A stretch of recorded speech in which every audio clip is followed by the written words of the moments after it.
ಧರ್ಮಸ್ಥಳದ ಅಕ್ಕಪಕ್ಕದ ಗ್ರಾಮಗಳಲ್ಲಿರುವಂಥವರು, ಧರ್ಮಸ್ಥಳದ ನಿವಾಸಿಗಳು, ಧರ್ಮಸ್ಥಳಕ್ಕೆ ಬರುವಂಥವ್ರು ಎಲ್ಲರದ್ದು ಅಭಿಪ್ರಾಯ ಇದೇನಾ? I don't think so. ದೇವಸ್ಥಾನದ ವಿರುದ್ಧ, ದೇವಸ್ಥಾನದ ಧರ್ಮಾಧಿಕಾರಿಗಳ ವಿರುದ್ಧ, ಕುಟುಂಬದ ವಿರುದ್ಧವೂ ಅಭಿಪ್ರಾಯಗಳು ಇರಬಹುದು. ಅವರು ಹೊರಗಡೆ ಬಂದು ಹೇಳಲಿಕ್ಕಿಲ್ಲ, ಹೇಳೋದಕ್ಕೆ ಭಯ ಪಟ್ಕೊಳ್ಬಹುದು, ಅದೊಂದು ಮಾತು. ಆದರೆ ಯಾರ ಕಡೆ ಎಷ್ಟು ಜನ ಇದ್ದಾರೆ, ಪರವಾಗಿ ಎಷ್ಟಿದ್ದಾರೆ, ವಿರುದ್ಧ ಎಷ್ಟಿದ್ದಾರೆ, ಎಲೆಕ್ಷನ್ ಅಲ್ಲ, ಇದು ಎಲೆಕ್ಷನ್ ಅಲ್ಲ, ಒಂದು ಕ್ರಿಮಿನಲ್ ಪ್ರಕರಣ ದಾಖಲಾಗಿರುವಂಥದ್ದು, ಒಂದು ಕ್ರೈಮಿಗೆ ಸಂಬಂಧಪಟ್ಟ ತನಿಖೆ ನಡೀತಾ ಇದೆ. ಜನಾಭಿಪ್ರಾಯಕ್ಕೂ ತನಿಖೆಗೂ ಒಂದಕ್ಕೊಂದು ಸಂಬಂಧ ಇರುವುದಿಲ್ಲ, ಇರಲು ಬಾರದು. ಇದರ ತನಿಖೆ ಕಾನೂನಿನ ಪ್ರಕಾರ ಸೈಂಟಿಫಿಕ್ ವೇನಲ್ಲಿ ನಡೀಬೇಕು. ಈಗ ಒಂದು ಸೈಟ್ನಲ್ಲಿ ಮೂಳೆಗಳು ಸಿಕ್ಕಿದ್ದಾವೆ, ಆ ಮೂಳೆಗಳನ್ನು FSLಗೆ ಕಳಿಸಲಾಗಿದೆ.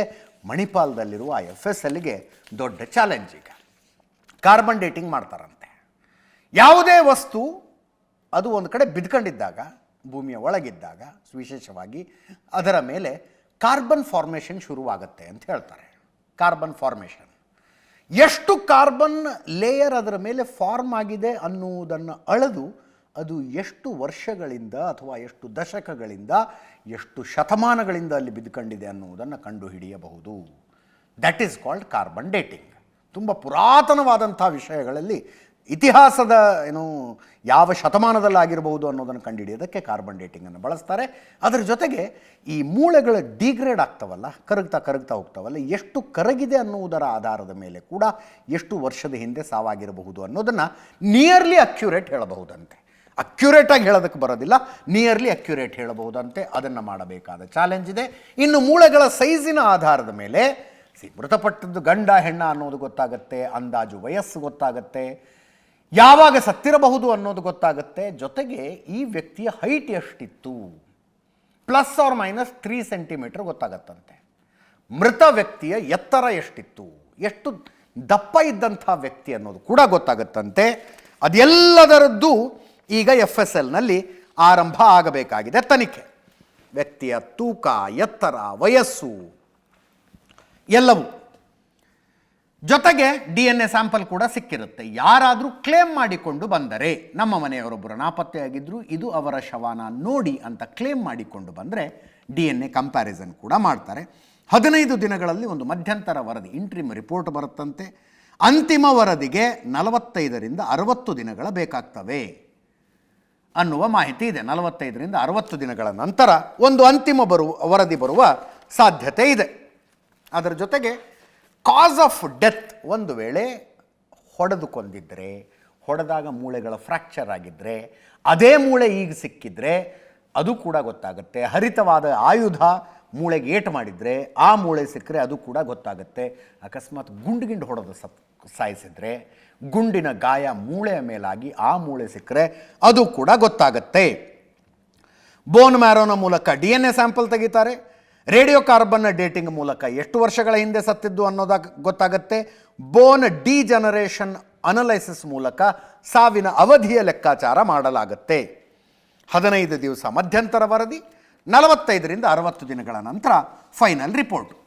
ಸೈಟ್ ನಂಬರ್ 1ನಲ್ಲಿ ಒಂದು ಪ್ಯಾನ್ ಕಾರ್ಡು, ಒಂದು ATM ಕಾರ್ಡು, ಒಂದು ಬ್ಲೌಸು ಸಿಕ್ಕಿತ್ತು. ನೆನ್ನೆ ಕೂಡ ನಾನು ಹೇಳ್ತಾ ಇದ್ದೆ, ಆ ಬ್ಲೌಸ್ ಬಟ್ಟೆ ಯಾವ ಸ್ವರೂಪದ್ದು ಅನ್ನೋದರ ಆಧಾರದ ಮೇಲೆ ಅದು ಎಷ್ಟು ವರ್ಷ ಭೂಮಿಲಿ ಇರುತ್ತೆ ಅನ್ನೋದು ನಿರ್ಧಾರ ಆಗುತ್ತೆ. ಕಾಟನ್ ಅತ್ಯಂತ ಬೇಗ ಕೊಳೆತು ಹೋಗ್ಬಿಡುತ್ತೆ. ಚೈನಾ ಸಿಲ್ಕ್ ಸ್ವಲ್ಪ ಲೇಟಾಗಿ ಕೊಳಿಬೋದು, ಆದರೆ ಯಾವ ಬಟ್ಟೆನೂ 12 ವರ್ಷ ಇರೋದಿಲ್ಲ. ಪ್ಲಾಸ್ಟಿಕ್ ಇರಬಹುದು ಅಂತ FSL ತಜ್ಞರು ಹೇಳಿದರು. ಪ್ಲಾಸ್ಟಿಕ್ ಶೀಟು ಆ ಥರದ್ದಾದರೆ ಇರಬಹುದು ಅಂತ ನಾನಂದೆ. ಫ್ಯಾಷನ್ ಜಗತ್ತಿನಲ್ಲಿ ನನ್ನ ಜ್ಞಾನ ಕಡಿಮೆ ಇದೆ. ಪ್ಲಾಸ್ಟಿಕ್ ಬ್ಲೌಸ್ಗಳು ಏನಾದ್ರು ಬಂದಿದ್ರು ಗೊತ್ತಿಲ್ಲ, ಅದರದ್ದು ತನಿಖೆ ಆಗಬೇಕು ಅಂದಿದ್ದೆ ನಾನು. ಬಟ್ ಅದರ ಕಡೆ SIT ಅವರು ಅಷ್ಟು ಸೀರಿಯಸ್ ಇದ್ದಂಗಿಲ್ಲ. ಏನು ಪ್ಯಾನ್ ಕಾರ್ಡು, ಡೆಬಿಟ್ ಕಾರ್ಡ್ ಏನು ಸಿಕ್ಕಿತ್ತಲ್ಲ, ಅದರ ಹಿನ್ನೆಲೆಯನ್ನು ಬೆನ್ನು ಹತ್ಕೊಂಡು ಹೋಗಿದ್ದಾರೆ. ಫೈನಲಿ ದಾಬಸಪೇಟೆ ಆಸ್ಪತ್ರೆಯಲ್ಲಿ ಇದೇ ವರ್ಷ ಮಾರ್ಚ್ನಲ್ಲಿ ಮೃತಪಟ್ಟಂಥ ಸುರೇಶ್ ಮಾರ್ಚ್ನಲ್ಲಿ ಮೃತಪಟ್ಟಿದ್ದಾರೆ. ಸುರೇಶ್ ಜಾಯಿಂಡಿಸ್ನಿಂದ. ಆತನ ಪ್ಯಾನ್ ಕಾರ್ಡು ಮತ್ತು ತಾಯಿಯ ಡೆಬಿಟ್ ಕಾರ್ಡು, ಅದು ಸಿದ್ಧಲಕ್ಷ್ಮಮ್ಮ ಅಂತ ಅವ್ರದ್ದು ಡೆಬಿಟ್ ಕಾರ್ಡು ಅನ್ನೋದು ಗೊತ್ತಾಗಿದೆ. ಸುರೇಶ್ ಆವಾಗವಾಗ ಧರ್ಮಸ್ಥಳಕ್ಕೆ ತುಂಬ ಸಲ ಹೋಗ್ತಾಯಿದ್ರು. ಒಂದು ಸಲ ಹೋದಾಗ ನಮ್ಮ ಪರ್ಸ್ ಕಳೆದು ಹೋಯಿತು, ಪ್ಯಾನ್ ಕಾರ್ಡು, ಡೆಬಿಟ್ ಕಾರ್ಡ್ ಅದರಲ್ಲೇ ಇತ್ತು ಅಂತ ಹೇಳಿದ್ರು. ಮತ್ತು ಇನ್ನೊಂದು ಡೆಬಿಟ್ ಕಾರ್ಡನ್ನು ತಗೊಂಡಿದ್ದಾರೆ. ಅದಾದ ನಂತರ ಪಾಪ ಅನಾರೋಗ್ಯ ಶುರುವಾಗಿದೆ, ಜಾಯಿಂಡೀಸ್ ಬಂದಿದೆ. ದಾಬಸ್ಪೇಟೆ ಹಾಸ್ಪಿಟಲ್ನಲ್ಲೇ ಮೃತಪಟ್ಟಿದ್ದಾರೆ ಸುರೇಶು. ಅವ್ರ ಮನೆಯವ್ರು ಮಾತಾಡಿದ್ದಾರೆ, ಕೇಳಿಸ್ಕೊಳ್ಳಿ. ಅವನು 3 ವರ್ಷದಿಂದ ಹುಷಾರಿಲ್ದಂಗೆ ಅದ. ಅವನು ಜಾಂಡೀಸ್ ಆಗ್ಬಿಟ್ಟು 3 ವರ್ಷದಿಂದ ನಾನು ಎಲ್ಲೂ ಹೋಗ್ತಾ ಇಲ್ಲ, ಬರ್ತಾ ಇಲ್ಲ, ನೆಲ ಕಚ್ಬಿಟ್ಟಿದ್ದ. ಆಮೇಲೆ ನಾವು ಒಂದು 2 ವರ್ಷ ಆಚೆ ಇಕ್ಕೊಂಡು, ಏನಕ್ಕೆ ಅಂದರೆ ನಮ್ಗೆ ದುಡಿಮೆ ಏನು ಮಾಡ್ಕೊಂಬಂದು ಕೊಡ್ತಿಲ್ಲ, ನೀನು ದುಡಿಮೆ ಮಾಡ್ಕೊಂಬಂದು ಕೊಡು, ನಾನು ಮದುವೆ ಮಾಡ್ತೀನಿ ಅಂತ ಆಚೆ ಇಕ್ಕಿದ್ದೆ. ನನ್ನ ಕೇಳ್ದ, ಅಮ್ಮ ಪಾನ್ ಕಾರ್ಡ್ ಕಳೆದೋಗಿದೆ ಮತ್ತು ATM ಕಾರ್ಡು ಇಲ್ಲ, ನಾನು ಯೂಸ್ ಮಾಡೋಕ್ಕೆ ಬರೋಲ್ಲ, ನನ್ನ ಮಗನಿಗೆ ಇನ್ಚಾರ್ಜ್ ಎಲ್ಲ ಅವನಿಗೆ ಬಿಟ್ಟಿದ್ದೆ. ಅವನು ಹುಷಾರಿಲ್ದಂಗೆ ಒಂದು 3 ವರ್ಷ ಆಯಿತು ಫುಲ್ಲು ಡ್ರಿಂಕ್ಸ್ ತಗೊಳೋನು. ಮತ್ತು ಜಾಂಡೀಸು ಓವರ್ ಆಗ್ಬಿಟ್ಟು ಅವನಿಗೆ ತುಂಬ ತೊಂದರೆ ಆಯಿತು. 2 ತಿಂಗಳು ಹುಷಾರು ಮಾಡಿದರೆ ಮತ್ತೆ 2 ತಿಂಗಳು ಎಣ್ಣೆ ತಗೊಂಡು ಜಾಸ್ತಿ ಮಾಡ್ಕೊಳೋನು. ಮತ್ತು ಅವ್ನು ಸಾಯ್ಬೇಕಾದ್ರೆ ನೋಡಿ ಇಲ್ಲಿ 1 ವರ್ಷ ಅವನಿಗೆ ನಾನು ಅಪ್ಪ ಅಮ್ಮ ಬೇಡ ಅಂತ ಓದೋನು, ಇವತ್ತು ಬಂದು ನಮ್ಮನ್ನು ಇದು ಕಾಲು ಹಿಡ್ದಿದ್ಯಾ ಅಂದ್ಬಿಟ್ಟು ಮತ್ತೆ ಅವ್ರವರು ಫುಟ್ಪಾತಿನ ಹೆಣ ಆಗೋತಾನೆ ಬಾ ಅಂತ ಹೇಳಿ ಕರ್ಕೊಂಬಂದುಬಿಟ್ರು. ನಮ್ಮ ಮನೆಗೆ ತಂದು ಹಾಕಿದ್ರು. ಆವಾಗ ನಾವು ಇಲ್ಲಿ ಹಾಕ್ಕೊಂಡು ಒಂದು 6 ತಿಂಗಳು ನೋಡಿದೆ. ಅವ್ನು 6 ತಿಂಗಳು ನೋಡಿದ್ರೆ ಜಾಸ್ತಿ ನೆಲ ಕಚ್ಬಿಟ್ಟ. ಇವನು ಯಾವತ್ತು ಜಾಸ್ತಿ ಜಾಂಡೀಸ್ ಆಗಿತ್ತಲ್ಲ, ಎಣ್ಣೆ ಕುಡಿದ್ನಲ್ಲ, ಇಲ್ಲೇ ಸತ್ತ. ಧರ್ಮಸ್ಥಳ ಅಂದರೆ ತುಂಬ ವರ್ಷದಿಂದ ಯಾವಾಗ ಟ್ರಿಪ್ ಹೋಗೋನು, ಹುಡುಗರ ಜೊತೆ ಟ್ರಿಪ್ ಹೋಗೋನು, ನಮ್ಮ ಫ್ಯಾಮಿಲಿ ಜೊತೆನೂ ಹೋಗೋನು. ಅದು ಬಿಟ್ಟರೆ ಅವನು ಅದಕ್ಕೂ ಅಲ್ಲಿ ನಡೀತಿರೋ ಪ್ರಕರಣಕ್ಕೂ ಇದಕ್ಕೂ ಸಂಬಂಧ ಇಲ್ಲ, ಯಾವುದೇ ರೀತಿ ಸಂಬಂಧ ಇಲ್ಲ. ನನ್ನ ತಮ್ಮನಿಗೆ 2-3 ವರ್ಷದಿಂದನೇ ಜಾಂಡೀಸ್ ಆಗಿತ್ತು ಸರ್. ಹೊರಗೆ ಹಾಕಿದ್ಮೇಲೆ ಇಲ್ಲೇ ಇದ್ದ, ಡಾಬಾಸ್ಪೇಟೆಯಲ್ಲಿ ಸುತ್ತಮುತ್ತ ಓಡಾಡ್ಕೊಂಡಿದ್ದ, ಮನೆ ಒಳಗೆ ಏನು ಬಿಟ್ಕೊಂಡಿರಲಿಲ್ಲ.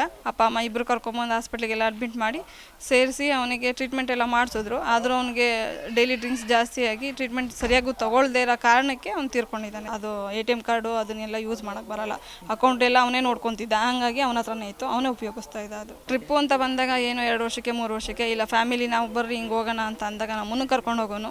ಅವನು ಹುಡುಗರು ಇಂಥವ್ರು ಹೋಗ್ತಿದ್ದಾರೆ, ಇಂಥವ್ರ ಜೊತೆಲಿ ಹೋಗ್ತಿದ್ದ ಅಂತ ಹೇಳೋನು, ಹೋಗೋನು ಬರೋನು. Dharmasthala moral of the story ಇಷ್ಟೇ, ಸುರೇಶ್ ಸಾವಿಗೂ ಧರ್ಮಸ್ಥಳಕ್ಕೂ ಸಂಬಂಧ ಇಲ್ಲ. ಈತನ ಸಾವಿನ ವಿಷಯದಲ್ಲಿ ನಮಗೆ ಯಾವುದೇ ರೀತಿಯ ಸಂಶಯ ಇಲ್ಲ. Credit card, debit card, PAN card ಅಲ್ಲಿ ಕಳ್ಕೊಂಡಿದ್ದ, ಅಲ್ಲಿ ಸಿಕ್ಕಿರ್ಬೋದು ಬಿಟಾಕಿ ಅದನ್ನ ಅಂತ ಮನೆಯವರು ಹೇಳ್ತಾ ಇದ್ದಾರೆ.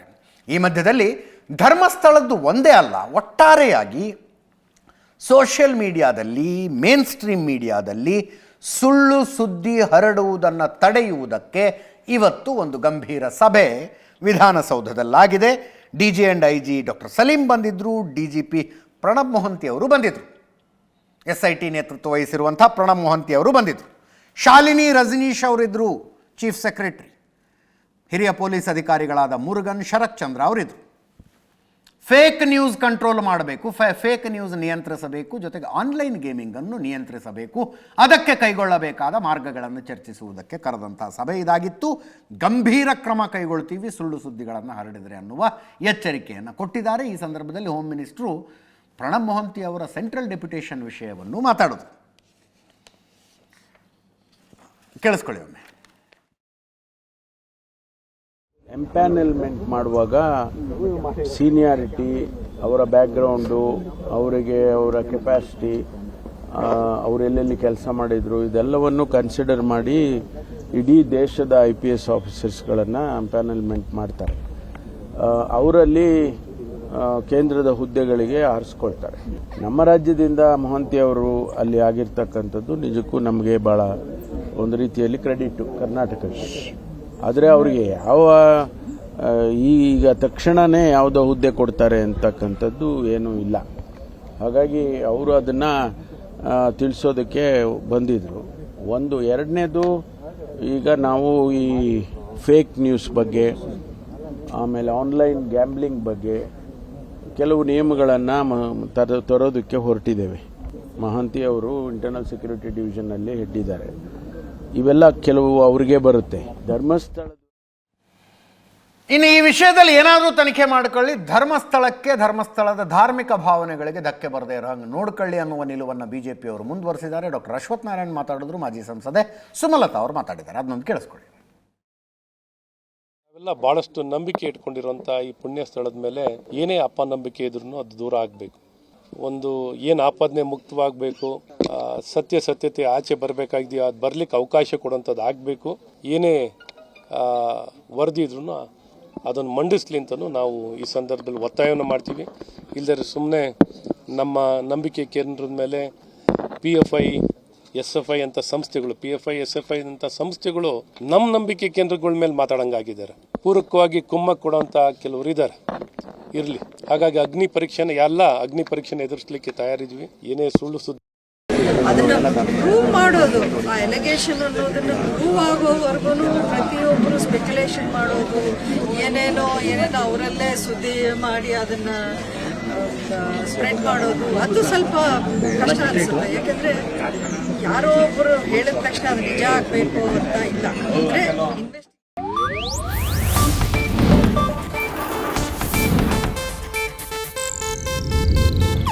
ಇದು ಏಷ್ಯಾನೆಟ್ ನ್ಯೂಸ್ ನೆಟ್ವರ್ಕ್ ಪ್ರಸ್ತುತಿ.